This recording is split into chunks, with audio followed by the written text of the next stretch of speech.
Whispered melodies and tales में आपका स्वागत है और मैं हूं आपका दोस्त और इस चैनल का सूत्रधार देवव्रत मजूमदार। चलिए कहानी शुरू करते हैं। दृष्टिकोण 7 जीवन एक कहानी। एपिसोड 8।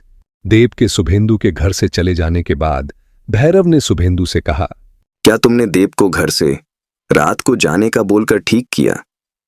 वो तो हमें सिर्फ बता रहा था कि उसने तुम्हारे पिताजी के बारे में क्या सुना। हम कल सुबह इन बातों की सच्चाई पता कर सकते थे।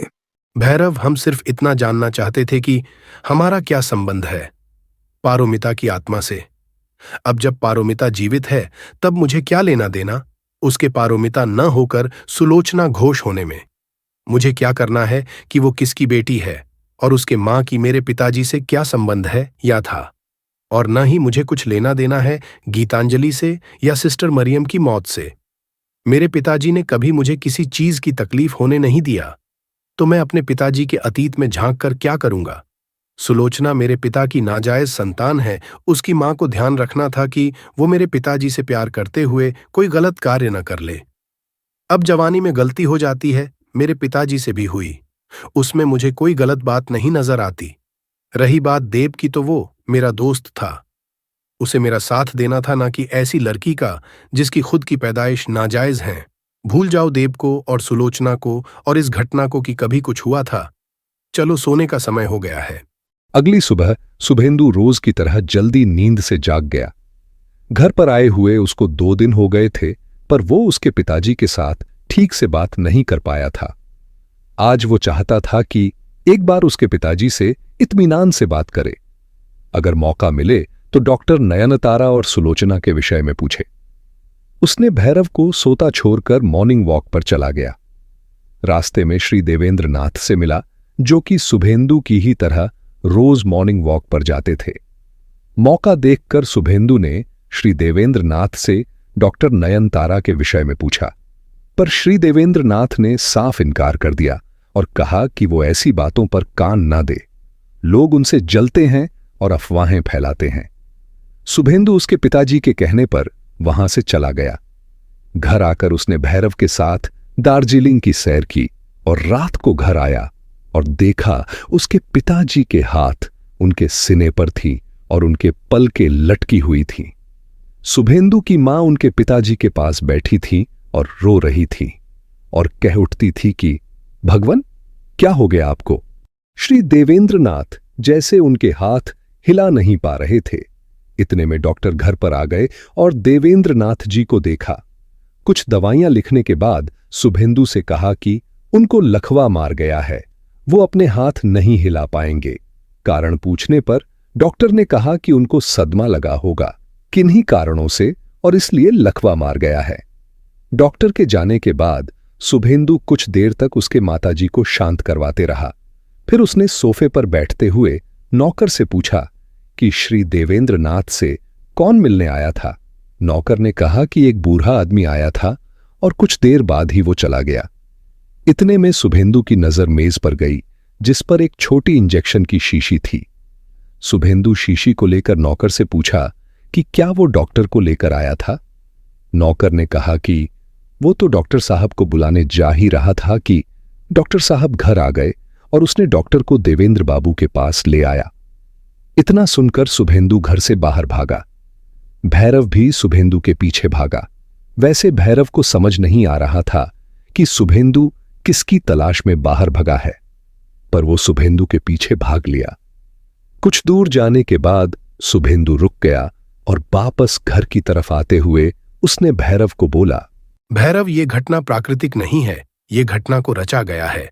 जैसे सुलोचना का पारोमिता की आत्मा बनकर हमसे मिलना नयनतारा द्वारा रचा गया था, वैसे ही ये घटना भी रचित है।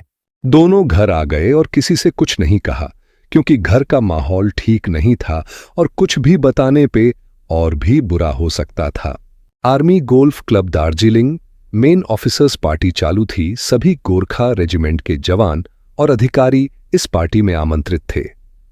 मिस्टर दत्ता भी इस पार्टी में जाने के लिए घर से निकले थे। रास्ते में उनकी कार का टायर पंक्चर हो गया और उनके पास कोई स्पेयर व्हील नहीं थी। दत्ता साहब को पार्टी में जाना था और दिसंबर महीना होने के कारण ठंड काफी थी। दत्ता साहब ने पीछे से आती कार को हाथ देकर रोका और वो कुछ बोलते उससे पहले ही कार चला रहे बूढ़े आदमी ने कहा, सर आप दत्ता साहब हैं ना, मैं आपको जानता हूं। चलिए कहां जाना है आपको? दत्ता साहब ने उस बूढ़े आदमी को बताया और बूढ़े आदमी ने कार में बैठने को बोलकर कार का दरवाजा खोल दिया। दत्ता साहब को ठंड लग रही थी, इसलिए वो जल्दी से कार में बैठ गए। कार का ड्राइवर बूढ़ा आदमी ठंड भगाने के लिए रम का सेवन कर रहा था और दत्ता साहब के बैठते ही रम की बोतल को छुपाते हुए बोला, सर जी, वैसे कार चलाते हुए मैं पिता नहीं, पर आज ठंड कुछ ज्यादा ही है, इसलिए एक घुट रम पी लिया। दत्ता साहब को भी गर्मी चाहिए थी, इसलिए उन्होंने कहा कि एक घुट वो भी लेना पसंद करेंगे रम की। बूढ़े आदमी ने तुरंत एक गिलास निकाली और रम भरकर दत्ता साहब को दिया। दत्ता साहब भी रम के छोटे छोटे घुट लेते रहे और बूढ़े आदमी के साथ बात करते रहे। गोल्फ क्लब पहुंचकर बूढ़े आदमी ने दत्ता साहब को उतारा और अपने गंतव्य की तरफ कार बढ़ा ली। दत्ता साहब पार्टी में सभी ऑफिसर्स के साथ मिलने लगे और रम के जाम पीते रहे। कुछ देर बाद दत्ता साहब गिर गए और उन्हें आर्मी हॉस्पिटल ले जाया गया, जहां डॉक्टर्स ने लकवाग्रस्त घोषित कर दिया। शुभेंदु और भैरव में दोस्ती पिछले 15 दिन में गहरी हो गई, जो कि कैंपस में पिछले 6 महीनों में नहीं हुई। दोनों श्री देवेंद्र नाथ जी का ध्यान रखने में बिताया और दोनों में से किसी ने पारोमिता उर्फ सुलोचना के बारे में बात तक नहीं की, पर शुभेंदु जब भी रात को सोने जाता था उसको देव मोहन की आखिरी बात याद आ जाती थी। आज रात को शुभेंदु ने भैरव से बोला, भैरव भाई, तेरे साथ रहते रहते मुझे भी लोगों की आखिरी बातें याद रहने लगी हैं। वैसे मुझे देव मोहन की कही हुई बात याद आ रही है। क्या कहा था उसने जाने के पहले? वैसे शुभेंदु, मुझे महान लोगों की मृत्यु के पहले कही हुए बातें याद रहती हैं। वैसे मुझे याद है कि देव ने क्या कहा था, पर उससे क्या होता है, वो तो गुस्से में बोलकर निकल गया था। पता नहीं मुझे क्यों ऐसा लगता है कि देव की कही हुई कहानी सच है, पर कोई इतनी आसानी से कैसे किसी के गुनाहों को पता लगा सकता है? कोई भी जो गुनाह करता है और उसे 18 साल अपने सीने में दफन रखने के बाद आसानी से एक 19 साल के लड़के को बता देगा। मुझे ऐसा लगता है कि देव कभी न कभी इसके पहले दार्जिलिंग आया होगा और सुलोचना और नयनतारा की कहानी को सुना है। नहीं तो सब राज एक दिन में नहीं जान सकता। और उस दिन मैं उस डॉक्टर के पीछे भागा था, क्योंकि वो डॉक्टर खुद से कैसे आ सकता है पिताजी को देखने। मैं कहता हूं कि कल से हम दत्ता जी और उस ड्राइवर को मिलकर जानते हैं कि उन्होंने देव मोहन दत्ता को क्या बताया, और कोशिश करेंगे कि पता कर पाए कि वो वही कहानी कहते हैं कि नहीं जो हमें देव मोहन ने सुनाई है। शुभेंदु अगली सुबह रोज की तरह जल्दी नींद से जाग गया और आज उसने भैरवनाथ को भी जगाया। दोनों सुबह सुबह उस ड्राइवर का पता लेकर पहले ड्राइवर से जानने के लिए उसके घर गए, पर उस ड्राइवर के घर पर ताला लगा था। उन्होंने पड़ोसियों से पूछा उस ड्राइवर के बारे में, और तब जो उनको पता चला वो एक शॉकर था उनके लिए। पड़ोसियों ने कहा कि ड्राइवर आज से 3 साल पहले एक एक्सीडेंट में मारा गया था। क्योंकि वो खूब शराब पिया हुआ था, वो ड्राइवर तो मारा गया, साथ ही उस डॉक्टर मैडम की जान भी गई जो उस कार में थी। उसके बाद दोनों दत्ता साहब के घर गए और उन्हें पता लगा कि दत्ता साहब भी पैरालाइज्ड हैं, और मिस्टर दत्ता ने टूटे फूटे आवाज में बताया कि कैसे उनको शक है कि जिस बूढ़े ने उनको लिफ्ट दी थी उसी ने शायद उनको रम में कोई दवाई मिला के दी, जिससे उनको लकवा मार गया। अब दोनों के पास कोई रास्ता बचा नहीं था कि वो पता लगा पाए कि आज से 18 और 3 साल पहले क्या हुआ था। शुभेंदु और भैरवनाथ दोनों 15 और दिन दार्जिलिंग में बिताकर वापस खड़गपुर कैंपस में आ गए। नए सेमेस्टर का पहला दिन था और दोनों एक साथ पहले रो में बैठे थे, पारोमिता उर्फ सुलोचना का इंतजार करते हुए। पर पारोमिता नहीं आई।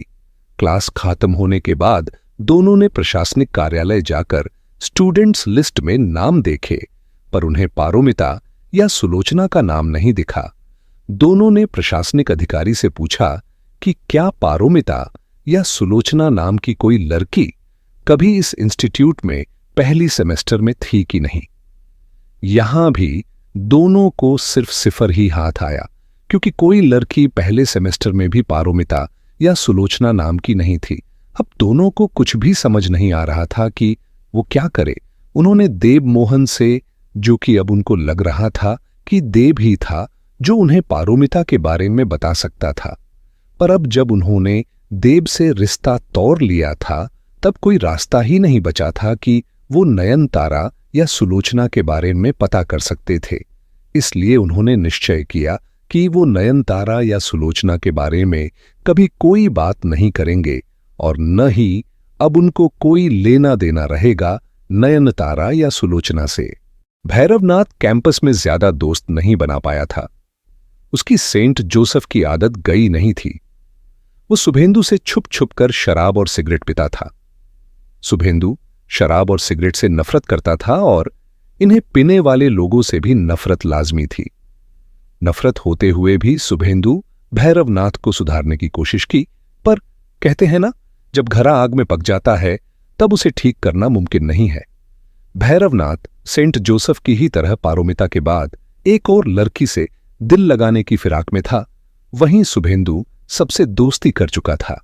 जहां शुभेंदु पढ़ाई में आगे था, भैरवनाथ बड़ी मुश्किल से पास होता था। भैरवनाथ का ध्यान फिर से नशापंथी और लड़कियों की तरफ होने लगा था। कैंपस में समय बीतने लगा और बीटेक के चौथे साल के पहले सेमेस्टर की प्रिपरेशन लीव की छुट्टियों में शुभेंदु और भैरवनाथ घर नहीं गए। वो खड़गपुर में ही रुक गए और भैरवनाथ ने उनके साथ लड़की सुनीता सिंह को भी अपने साथ रोक लिया। शुभेंदु कैंपस के हॉस्टल में रहते हुए उसका पूरा समय पढ़ाई और शारीरिक कसरत करने में बिताता था, जबकि भैरवनाथ सुनीता के साथ पूरा दिन व्यतीत करता था। जब शुभेंदु रूम में नहीं रहता था और किसी दोस्त के रूम में ग्रुप स्टडी करता था, तब रूम में भैरवनाथ अकेला नहीं रहता था। वो सुनीता को चोरी छुपे रूम में ले आता था और दोनों रूम में एक दूसरे की शारीरिक जरूरत को पूरा करते थे।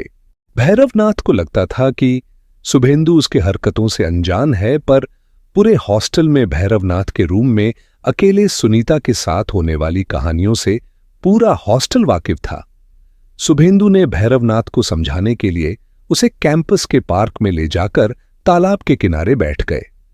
शुभेंदु ने आज पहली बार भैरव को बताया कि भैरव, मेरे दोस्त, कुछ भावनाएं ऐसी होती हैं जो सिर्फ उन लोगों में होना या उन लोगों को पता होनी चाहिए जिन्हें उस भावना की कदर हो। पर तुझे देखकर लगता है कि तू सिर्फ तेरी शारीरिक भूख को पूरा करने के लिए कुछ भी नहीं सोचता। तुझे लगता होगा कि तेरी और सुनीता की कहानी किसी को पता नहीं, पर पूरा कैंपस, यहां तक कि कैंपस के सुपर सीनियर्स को भी तेरी कहानी पता है। इससे होगा क्या कि तू एक मजाक का पात्र बन जाएगा, या कहूं तो तू बन गया है। कैंपस के सभी छात्र तेरे मुंह पर कुछ नहीं बोलते, पर तेरे पीठ पीछे तेरी और सुनीता का मजाक उड़ाते हैं। भाई, हो सके तो एक लड़की के साथ रह। तेरा तो सुनीता के अलावा 3 और लड़कियों से संबंध है। रोक ले खुद को भाई और बीटेक पर ध्यान दे। शुभेंदु ने यह भी कहा कि उसको भानुप्रिया नायर अच्छी लगती है, पर वो कभी किसी को बोला नहीं। भैरवनाथ ने शुभेंदु की कही बातों से नाराज होते हुए कहा, भाई शुभेंदु, मुझे कुछ फर्क नहीं पड़ता कि पूरा कैंपस क्या बोलता है मेरे बारे में। मुझे तो सिर्फ 4 साल मौज मस्ती में बिताना है। ये मेरी जिंदगी है। मैं इसके साथ क्या करता हूं, चाहे तो मैं 3 लड़की या 30 लड़कियों से संबंध रखूं। तुझे क्या भाई? भाई, तुझे सिर्फ तेरी शारीरिक भूख से मतलब है ना, तो तू 7 दिन में कितनी लड़कियों से शारीरिक संबंध बना लेगा? क्या तू मेरी चुनौती स्वीकार करता है कि तू एक दिन में 3 लड़कियों के साथ शारीरिक संबंध बना लेगा?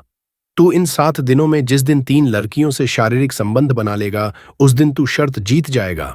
पर ध्यान रखना कि शर्त जीतने के चक्कर में तू कहीं किसी को जीवन भर के लिए खो न देन। मंजूर है भाई?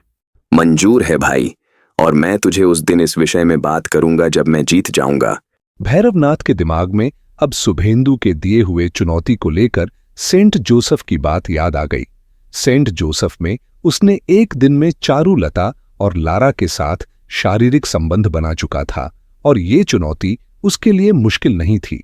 यहां कैंपस में भी वो सुनीता को जब चाहे बुला सकता था और उसकी सहेली सुप्रिया भी बहुत दिनों से कोशिश में थी कि वो भैरव के साथ शारीरिक हो। तो 2 लड़कियां तैयार थीं अब तीसरी लड़की को पटाना बाकी था। वो तीसरी लड़की की तलाश में जुट गया। भानुप्रिया कभी कभी शुभेंदु से मिलने बॉयज हॉस्टल के बाहर आके रुक जाती थी और किसी लड़के को बोलकर शुभेंदु को बाहर बुला लेती थी, पर आज कोई लड़का उसे दिखा नहीं। पर कुछ देर बाद भैरवनाथ बाहर आया और भानुप्रिया को देखकर बोला, अरे भानुप्रिया, शुभेंदु और उसके कुछ दोस्त कैंपस के एकमात्र स्टूडेंट्स शॉप में कुछ खरीदने गए हैं, इसलिए शुभेंदु अभी तुमसे नहीं मिल पाएगा, पर चाहो तो तुम मेरे साथ कुछ देर समय बिता सकती हो। भानुप्रिया ने शुभेंदु की बात मान ली और उसके साथ कैंटीन चलने को कहा, पर भैरव ने कहा कि वो उसके साथ रूम में बात सकती है। भानुप्रिया भैरवनाथ के साथ रूम में चली गई। वहां दोनों ने खूब बातें की। बातों बातों में भैरवनाथ ने भानुप्रिया की सुंदरता की खूब तारीफ की, जिसे सुनकर भानुप्रिया के मन में भैरवनाथ की तरफ खिंचाव पैदा होने लगी। भैरवनाथ को उसकी तीसरी लड़की मिल गई थी। भैरवनाथ ने तुरंत दिमाग में प्लानिंग कर ली कि कैसे भानुप्रिया को राजी करे कि वो उसके साथ शारीरिक संबंध बना सके। भैरवनाथ चारुलता से शब्दों की जादूगरी सीखी थी और एक लड़की को कैसे रिझाया जाता है। भैरवनाथ ने सेंट जोसेफ में चारुलता से सीखी हुई सभी विद्या को भानुप्रिया पर प्रयोग कर लिया। शाम तक उसने भानुप्रिया को अपने जाल में फांस लिया था। दोनों ने तय किया कि कल वो फिर मिलेंगे जब शुभेंदु नहीं होगा। दोनों अपने अपने हॉस्टल में चले गए और भैरवनाथ ने रूम में शुभेंदु का इंतजार किया। शुभेंदु के आने के बाद भैरवनाथ ने बताया कि कल वो दिन होगा जब वो चुनौती को जीत लेगा और शुभेंदु सिर्फ बाहर कहीं बैठकर सिर्फ देखे कि कौन कौन रूम में आते हैं। जब तीसरी लड़की रूम से निकलेगी तब वो आकर उससे मिल सकता है। शुभेंदु ने कहा, भाई तू खुश होकर सो जा, कल की कल देखेंगे भाई। अगर आपको मेरी कहानियां अच्छी लग रही हैं तो मेरे वीडियोस को लाइक करें और मेरे चैनल को सब्सक्राइब जरूर करें। साथ में बेल आइकॉन को दबाना मत भूलिए ताकि आपको मेरी नई वीडियोस की जानकारी मिलती रहे। धन्यवाद।